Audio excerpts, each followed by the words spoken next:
Καλησπέρα σας.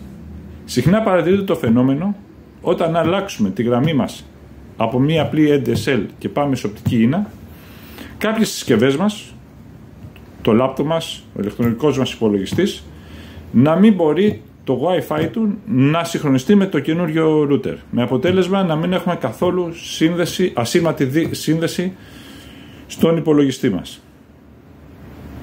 Τι πρέπει να κάνουμε?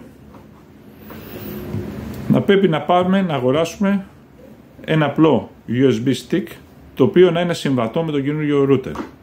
Γιατί συμβαίνει αυτό? Το Wi-Fi χωρίζεται σε δύο συχνότητες. Στη συχνότητα το 2,4 GHz και στη συχνότητα το 5 GHz. Δεν έχουν όλα τα router όμως διαθέσιμες και τις δύο ζώνες.